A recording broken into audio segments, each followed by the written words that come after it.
And Randy was just getting ready for the Tim Sylvia fight, and his gym wasn't open yet. But I had heard he was opening a gym, so I actually just stopped by, kind of cold call, and walked in, and it was Randy, Mike Pyle, Jay Heron, all the old school guys are in here, and I just kind of stumbled across the gym and asked, if I could start training. I just wanted to learn, and they invited me in. I got the crap beat out of me by Mike Pyle, and I never looked back, man. I didn't want to ever leave this place. I'm Eric Nicksick, coach at Nicksick Couture, gym manager. I coach Francis Ngannou, Danny Gay, Jeremy Kennedy, Jessica I, Brad Tavares.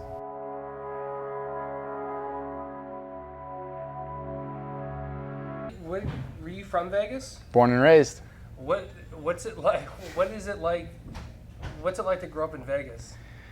I think you don't really realize the city you're in until you leave Vegas, and then you see what else is out there. So I remember going on some football trips for some colleges, and everybody assumes that when you're from Vegas, your mom's a showgirl and your dad's a dealer, and they ask you what hotel you live in or what casino you live in. But growing up in Vegas was fun, man. It was just kind of being outdoors a lot, playing in the desert, getting into trouble, a lot of mischief as a kid. Football was part of my life. I got in a lot of fights. Right, I was kind of a punk kid, I would say, is the best thing. So short fuse. I just got in a lot of fights over silly things growing up. So first started training when so John Lewis had his gym out here, doing jiu-jitsu over there at JSEC when I was a kid, and then I went out to college. Obviously, being on scholarship, you're not allowed to do stuff like that. You can lose your scholarship doing anything outside of playing football. So when I got back, another friend had a gym. I was out in Henderson, trained with him for a little while, and then he had to close his gym down. And Randy was just getting ready for the Tim Sylvia fight, and his gym wasn't open yet.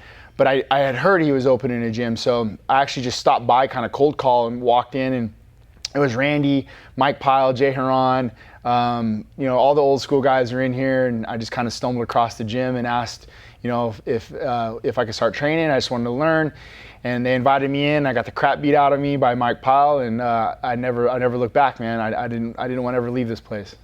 It was always there for me. I come from a coaching background. My dad, my uncles, they all coach football at a very high level. And I felt like I was going to be in coaching at some capacity, most likely football. And I was always training. I was always here in the gym. And in about a year after the gym opened, I got offered a grappling coach position. I had a class or two here. It wasn't there long after. I had about 2 or 3 classes, and I took over the kids program.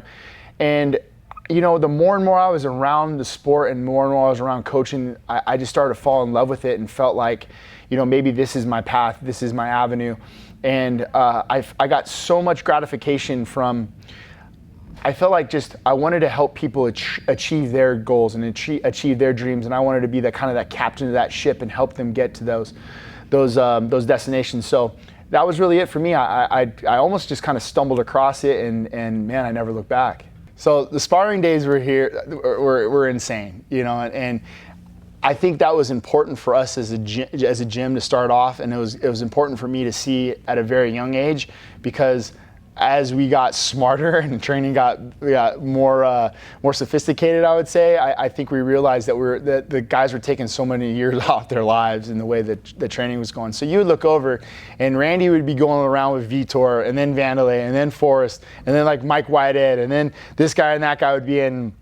It was the who's who of people in MMA at the time, and sparring days were basically like a fight. So yeah, people would come in, and we would actually videotape a lot of that, and we would stream it out, because it was such good action, man. Yeah, you could definitely sell some pay-per-views between Campman, Jay Heron, and Mike Pyle, and John Alessio, and those guys all going together. There were some pretty solid rounds. Honest to God, man, it's not about me. It's about my guys and my fighters, and the more they win fights, the better that they do. Of course, it inherently is going to be good for me. I'm a believer in just putting my head down and working hard, and good things are going to happen. And I visualize a lot. I see ourselves as a gym and as a team in a very high regard. And I think just with that kind of power, that mindset, good things are going to happen. And I've been fortunate to be able to work with some good people. I spend a lot of time on honing my craft, but I also have some very good coaches I surround myself with that I constantly get to learn from. Guys that I call friends, guys that I look up to. Of course, Dennis Davis, Ray Sefo, Dwayne Ludwig, Henry Hooft. There's guys that I can call upon that really help me out too. So you know, it's a constant evolution, I think, for all of us. I'm glad things are going well for me in my career, but again, like, I just try to keep my head down and work hard. I know good things will happen. If it wasn't for Eric, I don't know if I would have stayed here at Extreme Couture, although a lot of the guys that I coached were here at the time. You know, Eric, great father, great coach, great motivator, you know, all-around team player, you know, knows how to talk to the guys and you know, how to either get them motivated or push their buttons or make them feel good. Heavyweight Cameroon guy walked in the first day at Extreme Couture. What were you thinking? You know, he's always been like approachable. You know, like I see the guy come in and he has an aura about him. Of course, it's intimidating, but you know, he's one of the most kind-hearted people I've ever met.